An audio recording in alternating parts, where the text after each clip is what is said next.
Asia வான்பரப்புல ஒரு பெரிய அதிசயம் நடந்திருக்கு. சீனாவை முந்திட்டு இந்தியா உலகத்திலேயே 3வது சக்தி வாய்ந்த விமானப்படை என்கிற இடத்தை பிடிச்சிருக்கு. இப்போ ஃபர்ஸ்ட் 2 இடத்துல யாருன்னு பார்க்கலாம். ஃபர்ஸ்ட்ல எப்பயும் அமெரிக்கா தான் இருப்பாங்க. 2வது இடத்துல ரஷ்யா தான் எப்பயும் இருப்பாங்க. இந்த 3வது இடத்துக்கு தான் போட்டியே. இது ஒரு சாதாரண ரேங்கிங் இல்ல.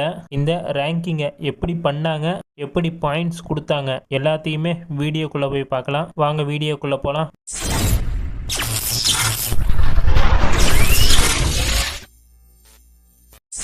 WDMMA world directory of modern military aircraft இவங்க வெளியிட்ட லேட்டஸ்ட் ரேங்கிங் தான் இது. இவங்க 103 நாடுகள், 129 ஏர்லைன்ஸ், மொத்தமா 48,000க்கும் மேல ஃபைட்டர் ஜெட்ஸை வச்சு இந்த ரேங்கிங்கை பண்ணியிருக்காங்க. World directory of modern military aircraft agency. India 3வது இடத்துக்கு வந்ததுக்கு வெறும் பாயிண்ட்ஸ் மட்டும் காரணம் இல்ல. இந்திய விமானப்படையோட தாக்குதல் திறன், பாதுகாப்பு அமைப்புகள், பயிற்சி, தளவாட பொருட்கள், மாடர்னைசேஷன் எல்லாமே சேர்ந்து தான் இந்தியா 3வது இடத்துக்கு வர வச்சிருக்கு. இப்போ இந்தியா விசஸ் சைனா கம்பேரிசன் பார்க்கலாம். இந்திய விமானப்படை IAF ஓட TVT real value rating points 69.4, சீனாவோட PLAA TVT points 63.8. India கிட்ட மட்டும் 1761 விமானங்கள் இருக்கு. என்னடா சொல்ற, நம்ம கிட்ட கம்மியா தான் இருக்குன்னா, இவங்க எல்லாத்தையுமே சேர்த்திருக்காங்க. 31.6% போர் விமானங்கள், 29% ஹெலிகாப்டர்கள், 21.8 பயிற்சி விமானங்கள். இது கூட சேர்ந்து இந்திய கடற்படையும் 232 யூனிட்ஸ் வச்சிருக்கு. இந்திய கடற்படையில் இருக்கிற விமானத்தோட TVR பாயிண்ட்ஸ் 41.2. ராணுவ விமான பிரிவுல 540 யூனிட்ஸ் இருக்கு. இதோட TVT பாயிண்ட்ஸ் 30. இதுல இந்தியாவோட அட்வான்டேஜ் என்னன்னா, இந்தியா அவங்க வெப்பன்ஸை மட்டும் பயன்படுத்துறது இல்ல, அமெரிக்கா, ரஷ்யா கிட்ட இருந்து ஹை டெக்னாலஜி எக்யூப்மெண்ட்ஸ் வாங்கி யூஸ் பண்ணிக்கிட்டு இருக்காங்க. நம்ம நாட்டிலே ஒரு பொருளை தயாரிச்சாலும் அதையும் டெஸ்ட் பண்ணி தான் இந்திய ராணுவம் எடுத்துக்கும். நம்ம ராணுவம் பல தேவைகளை சேர்ந்து பண்றாங்க. கடுமையான பயிற்சி, ரியல் டைம் ஆபரேஷன், அதே நேரத்தில் எந்த டைம்லயும் நம்ம ராணுவம் ரெடியா இருக்கும். இதெல்லாம் சேர்ந்து தான் இந்தியாவுக்கு 3வது இடம் கொடுத்துருக்காங்க. இது இல்லாம இந்தியாவோட ஏர் பவர் வெறும் பேப்பர் இல்ல, சைனா மாதிரி.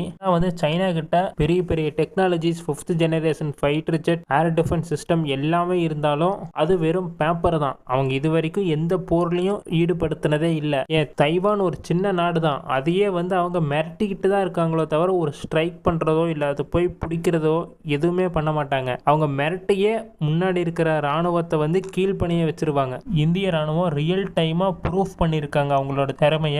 2025 மே மாசத்துல ஆபரேஷன் சிந்தூர் நடந்துச்சு. ஜம்மு காஷ்மீர்ல ஏப்ரல் 22 36 பொதுமக்கள் பயங்கரவாதிகளால பரிதாபமா உயிரிழந்தாங்க.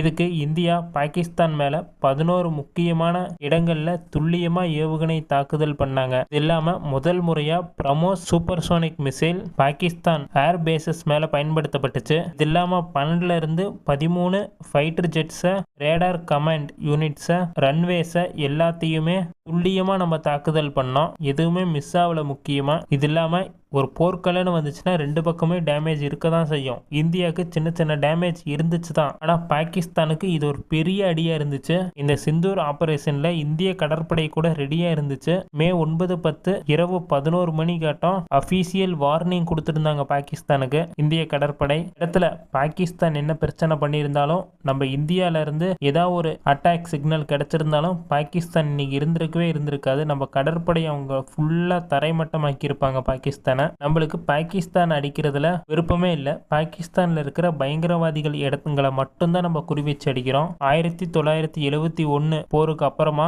இதுதான் பெரிய அட்டாக் இந்திய ஏர்ஃபோர்ஸுக்கு. இது வெறும் பாயிண்ட்ஸால மட்டும் நடக்கல, இந்தியாவோட உள்நாட்டு டெக்னாலஜி நம்பியும் இருக்கும் நம்ம. இதுதான் முக்கியமான காரணம் IAF மேல இருக்கு. இந்தியாவோட பசிபிக் பிராந்தியத்துல பதற்றம் அதிகமாகிக்கிட்டே இருக்கு. சீனா அவங்களோட எல்லையை அதிகரிச்சுக்கிட்டே இருக்காங்க. இந்த நேரத்துல சீனாவை சமாளிக்க இந்தியா தான் கரெக்டான பவரா இருப்பாங்க. இந்திய விமானப்படையோட பவர் பாகிஸ்தானுக்கும் சீனாக்கும் ஒரு மிகப்பெரிய அடியா இருக்கும். ஏன்னா IAF ஓட TVR பாயிண்ட்ஸ் 69.4, சீனாவோட TVR பாயிண்ட்ஸ் 63.8. இது வெறும் பாயிண்ட்ஸ் வெற்றி மட்டும் இல்ல, IAF ஓட போர் தயார் நிலை, ஸ்ட்ராட்டஜி பவர் தான் இந்த வெற்றிக்கு முக்கியமான காரணம். சீனாவை முந்தி இருக்கு இந்திய விமானப்படை. இது ஒரு முக்கியமான ஹிஸ்டரி மிலிட்ரி பவர். இது வெறும் ரேங்கிங் மட்டும் இல்ல, இது முக்கியமான ஸ்ட்ராட்டஜி பவர். நீங்க இத பத்தி என்ன நினைக்கிறீங்கன்னு கமெண்ட் பண்ணுங்க. இந்த வீடியோ பிடிச்சிருந்தா லைக், ஷேர், சப்ஸ்கிரைப் பண்ணுங்க. கூடி சீக்கிரமாவே அடுத்த வீடியோல பார்க்கலாம். பாய், குட் நைட்.